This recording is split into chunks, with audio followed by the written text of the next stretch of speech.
Hey everybody, welcome to this week's live chat. Super excited to talk to you about layered quilting. I'm Angela Walters from Quilting is My Therapy, and if this is the first time you've joined a live chat, welcome.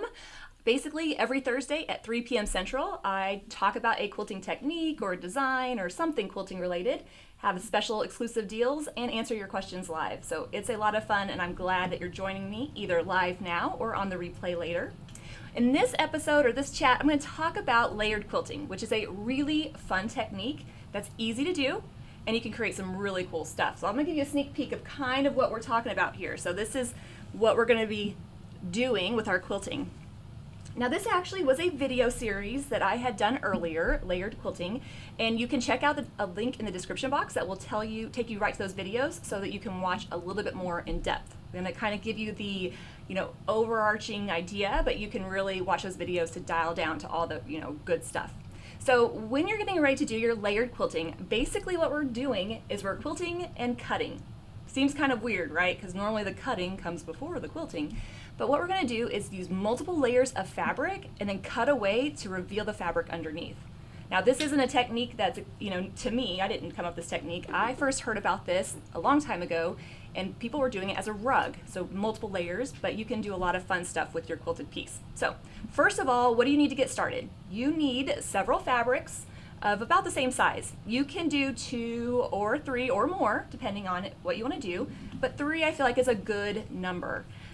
If you're picking out fabric, I think it's a great idea to have a focal print, so a wild, bold piece that's going to really be fun. And then 2 coordinating prints, something that matches but that's different enough that it's going to show up. So this particular print right here, I just pulled out the gold and the teal to pull that out. Of course, you could use any kind of fabric, any theme. You could do some fun pinks with contrasting fabric. You can do holiday fabric, or you can even just choose your nice focal print. So this print is actually one that I designed. It's called Inked Quills, and I love that for my focal print. And then for the coordinating prints, I went a little bit darker with another print that I designed in the line, a little bit of gray, and then a tonal print. I kind of like to use tonal prints on the top because that's the one we're going to cut away mostly, and it just kind of gives it a nice outline. Of course, the opportunities or the variations are endless. You got to find what you like, and you can pick out whatever you like. Now, this is actually our exclusive deal for this week. So any of these kits are on our website. You can check out the link in the description box below, and you can take 20% off either one of these kits or coordinating threads. Use the promo code LiveChatLayer, like layered quilting, layer. All that is in the description box below, and you can find out all those details. Once you have your fabric picked out, I'm going to play with the inked fabric. Then you're going to pick out some thread for your machine quilting. Now, of course, it's up to you. It's a personal preference, but I really like to pick one nice contrasting thread. We're going to use this on the top, and then one that blends in a little bit more. Now, I like to do multiple quilting designs. You know this, so it's probably not a shock that I would want multiple colors. You could just do one if you wanted. All right, once you've picked out your fabric, which is the funnest / hardest part, I know funnest isn't a word, but I felt like it was appropriate for this, then you're gonna need to get a backing. So these are half-yard cuts. It's gonna make a perfect size if I wanna turn it into like a table runner or a pillow. I'm gonna need some backing fabric. So about 1 yard of backing fabric works well because you can use it for the binding. This is another print from that same inked collection I designed. Sometimes just sticking within a collection makes it really easy to pick out the prints. Now I'm going to make my quilt sandwich, and I'm not going to go into a whole lot of detail here. I will show you a little bit overhead in just a second, but I'm going to start off the same way by taking my backing, put it right side down, getting my batting piece, or wadding if you live overseas. I'm going to layer that out, and then I'm going to put my first fabric down. Now, you can do this however you want. There's no right or wrong way, but I like to overthink things, so I usually put one of my contrasting fabrics down on top of the batting, and then I usually put the focal print and then the other coordinating print on top. So what I'm going to do is real quick, I'm going to switch to overhead so you can kind of see what I got here. So here's my backing, pretty side down, my batting, first fabric, right? There's that first pretty fabric. I'm a sucker for gray and teal. And I'm going to layer the next one on top. I like to do the focal one next. I'm just kind of roughly just kind of lay it out. And then, like I said, I do like to put the tonal one on top. This is a totally a preference. You can put these in any order that you'd like. So once I have my quilts or my sandwich quilted, it's time to talk about the basting of it.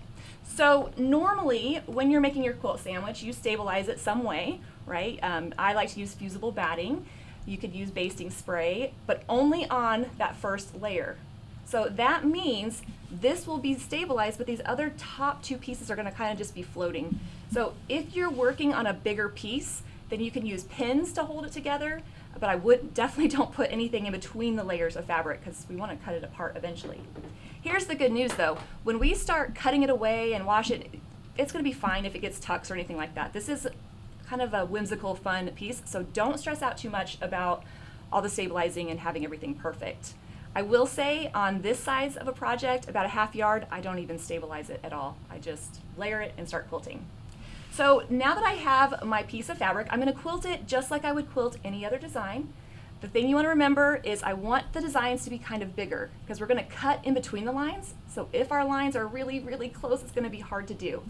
And second of all, since I am quilting multiple layers of fabric, it's going to be a little bit thicker. It's going to be a little bit, heavier than normal. So I like to use a dynamic quilting foot. So this one kind of like hops up over the fabric. That kind of helps keep it from pushing and giving me tucks. But any machine quilting foot will do. And you can do this on your long arm as well. So either way, it's going to be totally fine. So what do you quilt? It depends. Quilt whatever you want.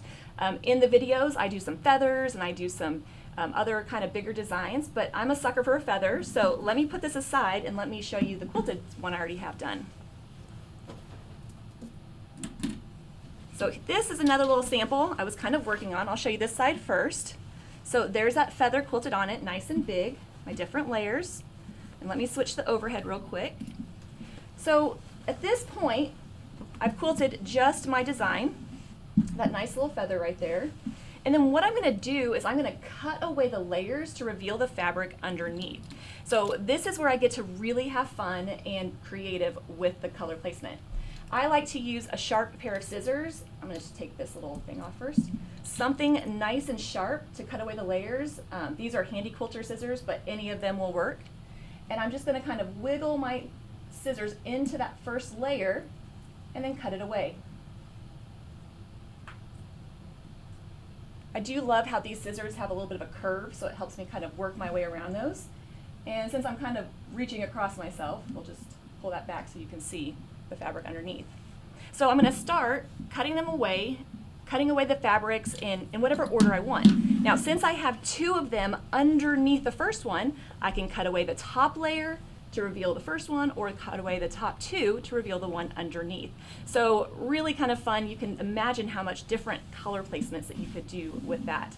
Now here's a couple things about cutting it out.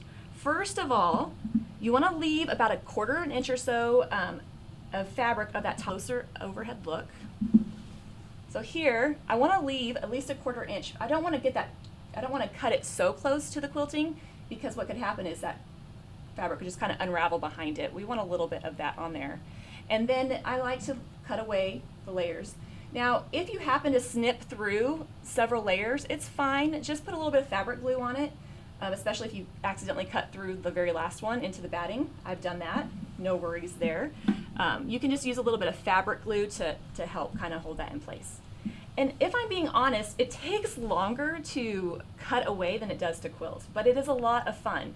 So as you're cutting through those fabrics, you can create color arrangements that you like. I always say this is a great way to practice machine quilting because if you don't love a quilting design, just cut away the fabric and then you also have a piece that's going to be really, really cool. So one question that sometimes comes up when I'm talking about this is, what about the raw edge? Well, when I throw that in the washer and wash it, it's going to get nice and crinkly and kind of fray, and I kind of like that look. So this is definitely not a reverse applique, needle turn, anything like that. This is a lot of fun and a little bit rough edged, but I kind of like how it looks. Now, there's so many opportunities or so many different variations you can do with this. I have some pictures to show you here in just a second of projects that I've done over the years, and you can kind of get some inspiration on how to use this. So the first thing that I want to say is what's kind of fun about it is it makes a heavier quilt. So if you're somebody that tends to get cold, or you're like, oh, I want to do multiple layers, it's kind of a weighted blanket, I'm just saying. or it's just a fun project to work on. So now that we have the basic idea, right? I'm layering, I'm cutting away.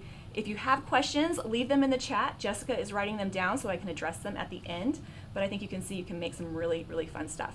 Now, let's talk about pictures and talk about different ways you can use this, or a little bit more of the here. So again, you can do that in every way that you want, any way you want. You can make big sections, little sections. I just kind of zinged along, goes together really quickly. But after you cut away, you have the option to add even more quilting. This is where it gets really fun, right? So I could cut and then quilt and then add even more detail to it. So this is, of course, if you want to go over the top with it, it's up to you, right? I do love to quilt things to death, so that's me. And here you can see a little bit more of the process. So I left the feather wide, I'm cutting away the outside, or cutting away and then quilting some more. So it's kind of fun because this is one of those projects that I never really know what it's going to look like until I get finished. And then once I'm done, it's kind of fun to see what it turns out to be. Okay, another way that you can use this layered quilting idea is to applique designs or fabric on top of your quilt sandwich. So this is that same pink and red quilt sandwich, but I had this piece of fabric from Tula Pink's free fall backing. Just a little bit, but I loved that big, beautiful bird, and so I decided that I wanted to incorporate that on top of my quilt. Again, this is not like professional, this is just having fun, raw edge. So I pinned it in place and I stitched around the outside of that bird. So there we can see, I'm just kind of keeping it as close as I can. Is everything looking okay, Jex? We are having some technical difficulties. It looks like it's trying to... Yeah, my computer is overheating.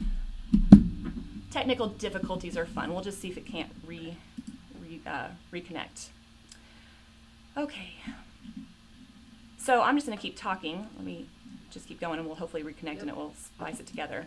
So sorry for technical difficulties. My computer is like overheating over here, so I don't know if it's just loving the layered quilting idea or what, but I will record this and post it live or post it afterwards if it doesn't actually work.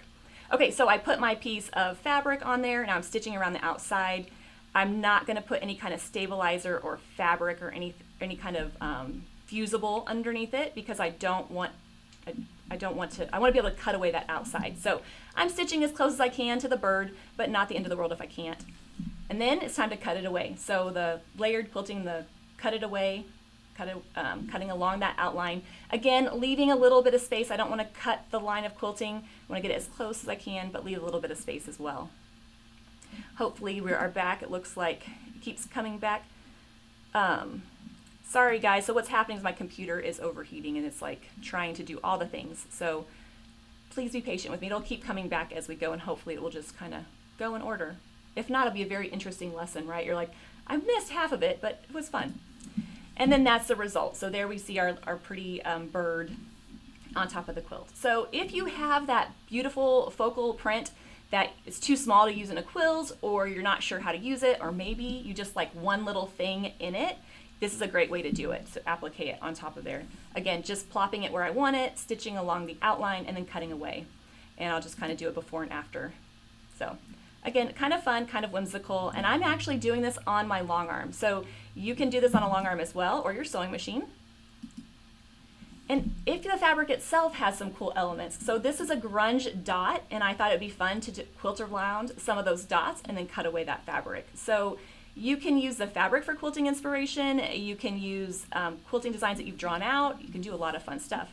But here you'll see afterwards, there's the finished piece. So I put some birds on there, I quilted the circles and then cut away and added more quilting. So you can really take this as far as you want to. You can do as little or as much as you want, and the result is really pretty cool.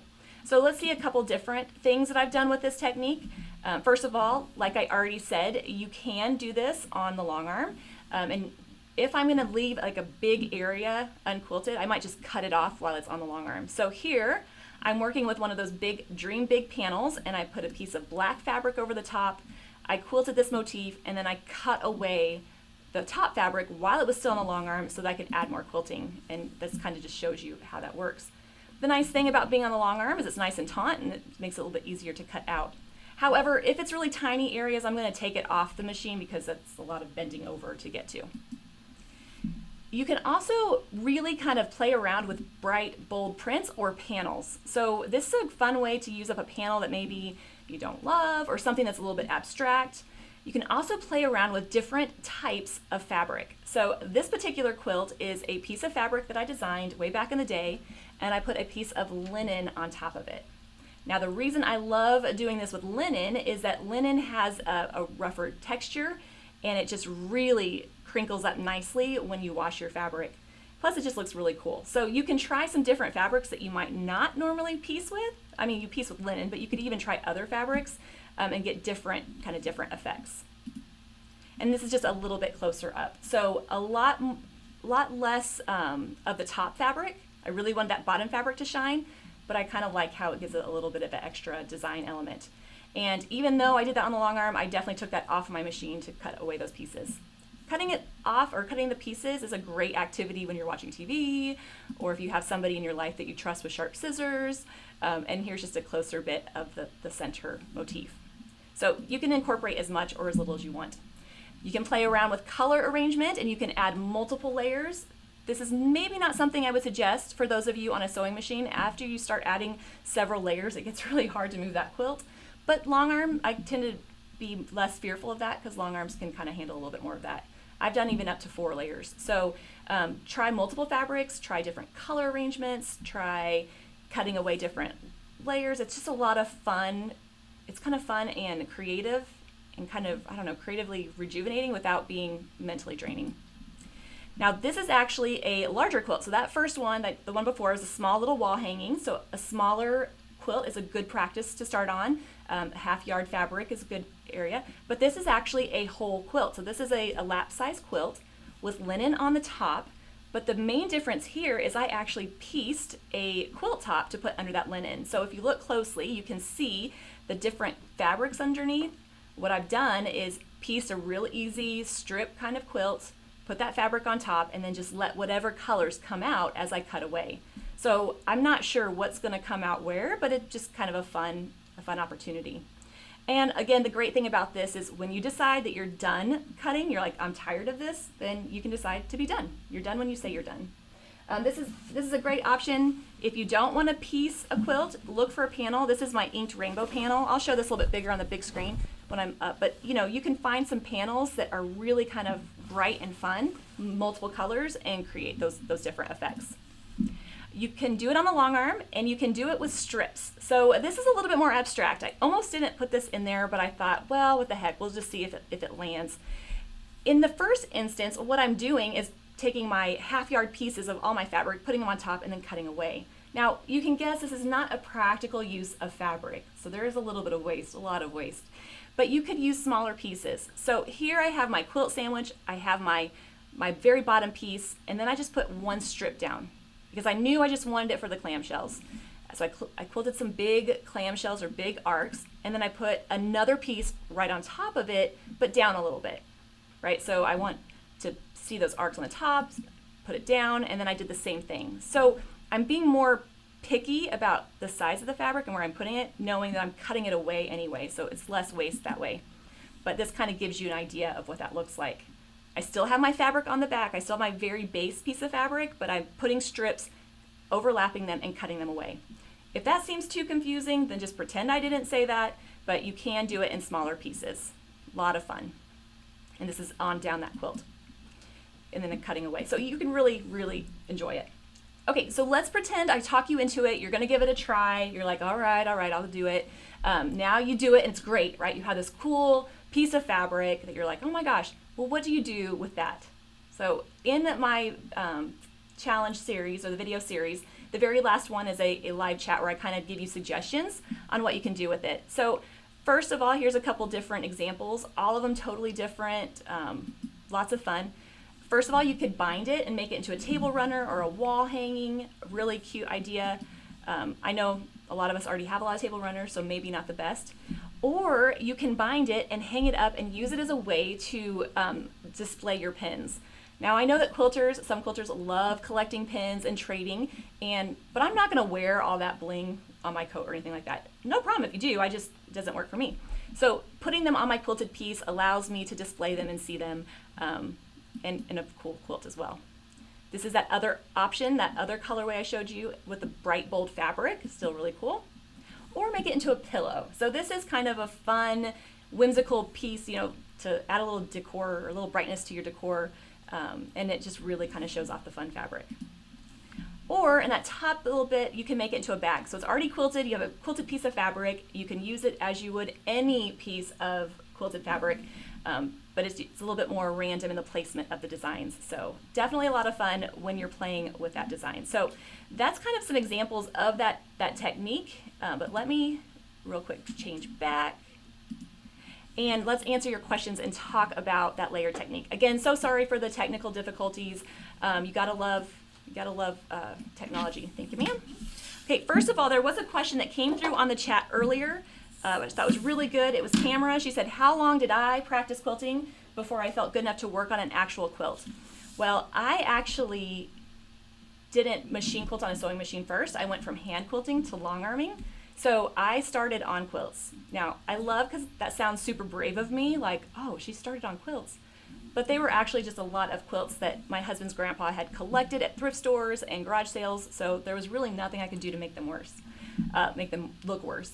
So I jumped right into the quilts. It was a little bit, though, before I worked on a real quilt, and I will say it just depends on your own temperament and your own pace that you're learning. I'm not a perfectionist, so it doesn't bother me if it's not perfect, but I know that some people might want to be a little bit more, you know, long on their journey before they start. So I would encourage you, though, to jump to a quilt as fast as you can, because that's where you're going to get the best practice. That's where you have to deal with seams and filling in an area and moving around. And when you're done, you have a finished quilt. Like, this is great. So if you're kind of on the fence, just jump in and try it. Even if you don't love how it turned out, I promise, once it's washed and you're using it and loving it, it's just going to become the quilt. It's no longer the fabric or the quilting or the design. It's just the quilt. So Tamara, let me encourage you to do that.